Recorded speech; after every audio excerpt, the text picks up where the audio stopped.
What's up, everybody? Just want to give y'all this quick disclaimer. Trading is risky. This is not professional trading advice. This is not professional financial advice. This is purely for entertainment purposes only. Appreciate you guys for tuning in. Let's get straight into this video, all right? So I want to do a quick trade breakdown on the E-mini NASDAQ, right? NASDAQ futures. Starting from the daily time frame, you guys. So as you guys already know, if y'all watch my daily bias video, one thing I like to do when I'm starting off looking at these markets is I like to go to the daily time frame, and I like to look back at least one day, sometimes 2, 3, 4, 5 days, right? However long it take. But sometimes, most of the time, I don't really have to go back that far. So like today, right? I was looking at this daily high from Wednesday, July the 9th, 2025, and I was looking at the low of this candle, right? Now, even though this candle from Wednesday had already came up here to take this high out from Thursday, right? I like to see this happen on a daily basis, right? So every day, I like to see, one of these get taken out. So like tomorrow, when the market open, I'm going to be looking at this daily high, and I'm going to be looking at this daily low to see which one get taken out first, and then I'm going to form my narrative based off of that, right?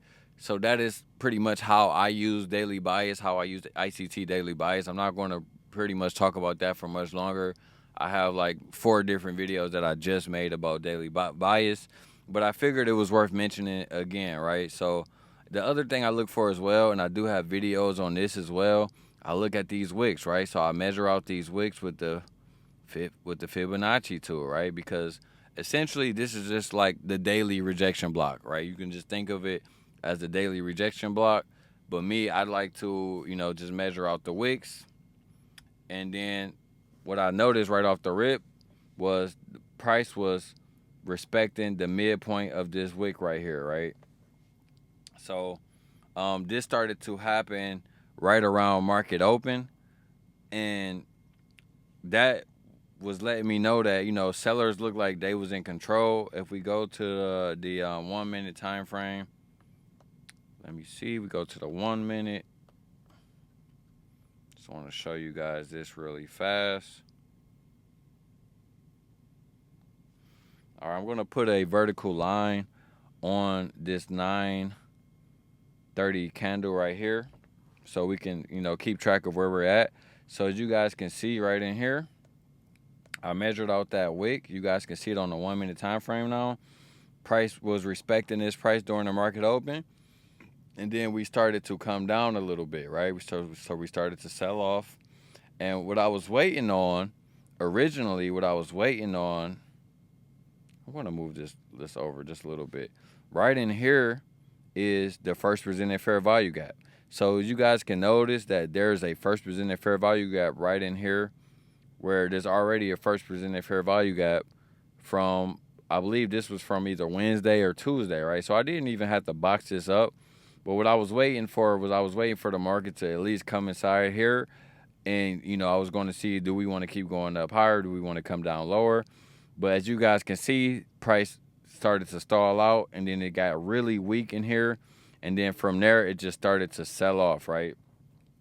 So I wanted to take a sell in here, but I did not, because, I didn't really know if it was going to do some type of fake out type of maneuver and still go back into this first presented fair value gap. So I didn't start taking my first sell until price was all the way down here.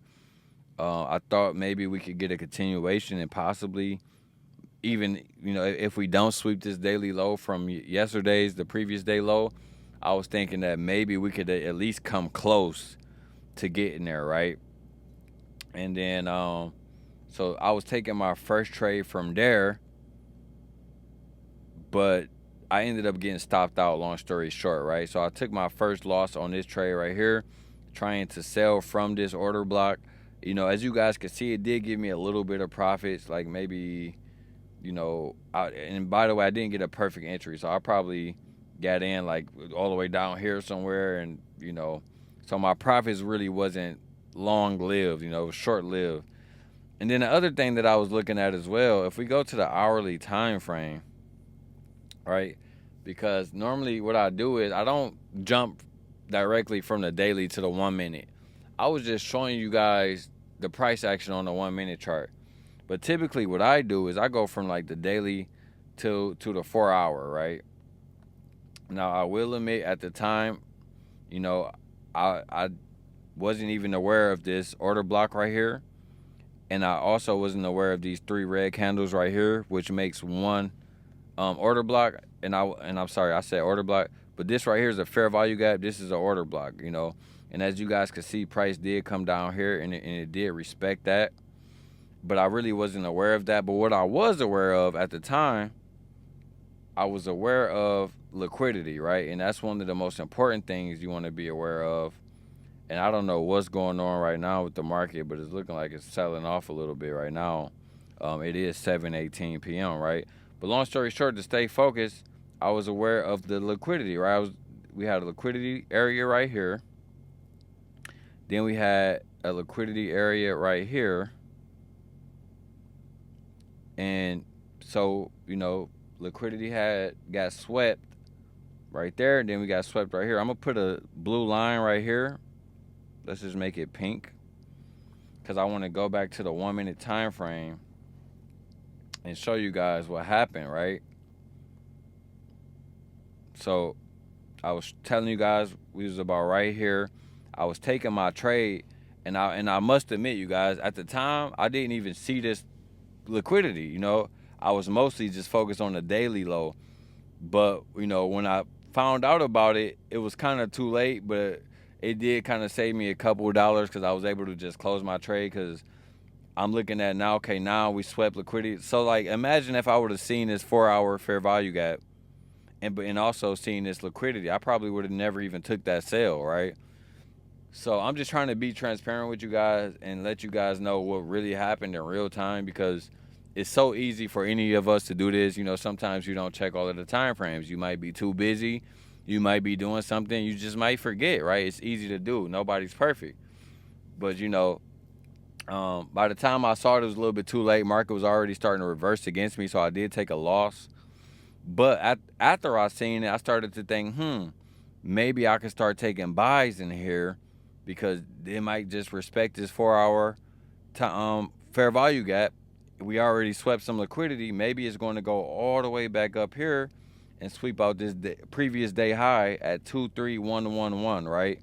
So that was my mindset. So eventually I did get back in right here, and I started taking buys, and I put my stop loss right below here, right? Because in my mind, I say, hey, we already swept liquidity. We already hit the fair value gap. If it, you know, breaks below here, again, I'll just take the loss, right? I'll just take another loss. And, you know, I didn't really get the type of entry that I wanted, because I was hoping that price was going to start to really become bullish in here and aggressively start to push back up, and maybe we can see a new high, but that never happened. But luckily, I did not get stopped out. All right, we had some inversion fair value gaps that was respecting price. We had some fair value gaps that was respecting price. And so that was my second trade. I think I started with like 2 micros, like right up in here. And then eventually when price came down, I did add into it. It came down on this big spike. It didn't really give me a chance to add it right here at the very bottom. But I think I added like 2 more right in there. And then once it came down here again, I added like another 2 more again, right? So I think I had like 6 or 8 micros or something like that. And then eventually we went all the way back up. It took forever and ever, right? This is what, 1, 2, 3, 4, 5.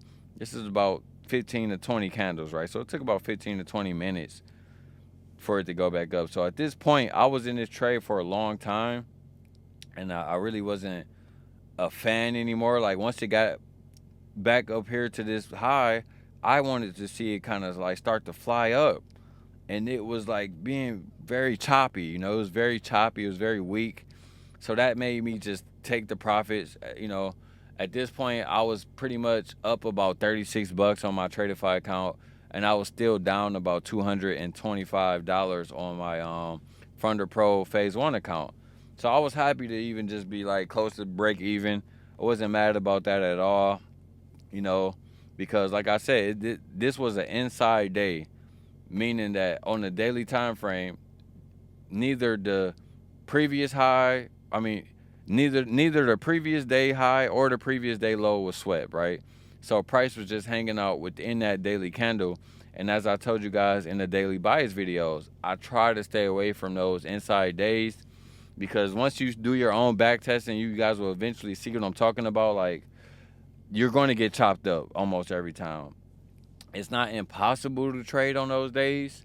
Like today was a good enough range for you to find some decent trades. But if you don't know what you're doing, you're going to get completely chopped up, and it's not going to be worth your time or your effort, right? So that was the second trade I took. And then the third trade that I took was pretty much a continuation right up in here. Once I was watching price, and then, we did all of this. It looked like it wanted to keep coming down, but then it started to reverse, and then it started to come back up higher and higher and higher. And then that's when I started to get in right here, just going for a little quick scalp, because on a 5-minute time frame, I'm going to show you guys what I seen on a 5-minute time frame. All right, on a 5-minute, let me see, where are we? Let me remove that. So on a 5-minute time frame, I was looking at this little swing high right here, all the way down there to the swing low. And then you guys can see right here in this premium zone, we got a little, fair value gap on the 5-minute time frame, right? So I'm looking at this to be a potential area where I get out of the trade. And as you guys can see, we did have a bit of a reaction right here. So I took a buy to go up into this 5-minute fair value gap. And then for the 12 o'clock afternoon, for the afternoon run on liquidity, I thought the price was going to go back down and target this little swing low right here, but it never did. But I did jump into this sell. I didn't get in at the very top like I wanted to. I was waiting for some type of confirmation before I got in, but I eventually did get in this trade as well. At one point, I was up about $1,400, and I only ended up locking in about $600 on my account, because price, like I said, I was looking for a little bit more. I was looking for it to at least come down here and sweep this low. Never did. So I eventually just had to get out the trade and just take what the market gave me, right? So those were all of my trades. I'm not really bragging. I'm not really trying to show off or anything like that. This was honestly a horrible day, to be honest with you. Like, I wasn't really excited about my performance. My entries were not all that great. The only thing that truly saved me was knowing where the market was going, and knowing where liquidity was at. And that's why I try to make videos talking about liquidity so much and the daily bias so much, because yes, we all want wick entries every time. We all want the best entries every time. Unfortunately, it just doesn't work like that, right? So one of the top things that's going to save you is at least being on the right side of the market, because at least when you're on the right side of the market and you put a realistic stop loss in on your trade, it's going to help you tremendously, right? Even if you're in some down draw, you might be able to weather that down draw, and then eventually you're going to be able to be, looking at some green on your chart, and and then you can make some profits, right? So wow, this market is really aggressively selling off, right during the video. Just selling off like crazy, right? So as you guys can see, it's looking like we're about to get ready to go down there and sweep that daily low that I was just talking about. And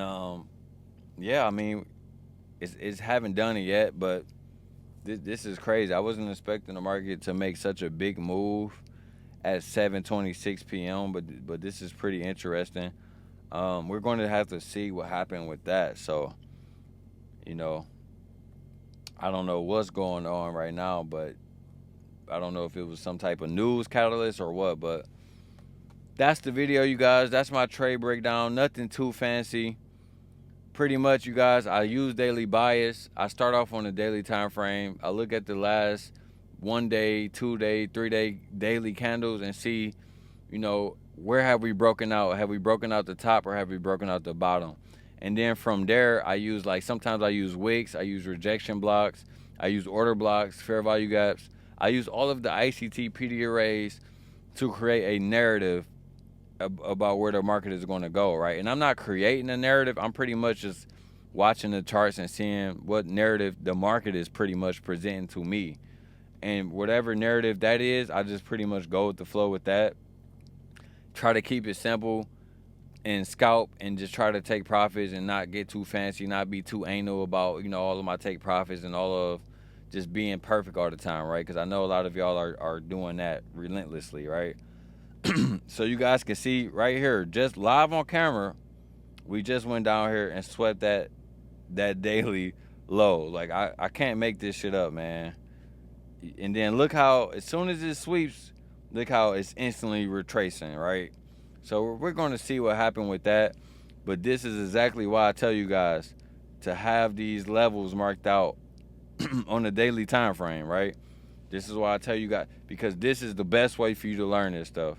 If you don't do this, if you don't backtest it on your own, it don't matter if I teach it, don't matter if ICT teach it, don't matter if God teach it. You're never going to get it, right? You're never going to get it. You have to see this stuff over and over and over again. The more you see it, the more you become comfortable with it, the more you start trusting it, and it make it easier to trust it when you're actually looking at it in the live market, right? So I'm not going to, you know, talk forever. I just wanted to bring y'all a quick little video. And I appreciate y'all for supporting the video, man. Y'all have been so great, bro. We have received like 140 new subscribers just within this last month alone. Y'all have been showing so much support, man, and I'm really grateful for that. And shout out to all of the people who have been using my FunderPro link. You know, that is the best way to support the channel. Y'all know I could be an affiliate with every prop firm, but I chose FunderPro for a reason. I do think it's a really fair company. It's like the closest thing to FTMO at this point, especially, you know, for the U.S. users who, you know, we're just pretty much stuck with these shady future prop firms right now that's giving us 1% drawdown, 2% drawdown. So it's pretty much ridiculous at this point, you guys. So, you know what I'm saying? If y'all want to support the channel, click the links in my descriptions. Make sure y'all drop a like on this video. Subscribe to the channel. Leave a comment if y'all have any video suggestions. And I'll see y'all in the next one, man. Peace out. Appreciate y'all for watching. Take care.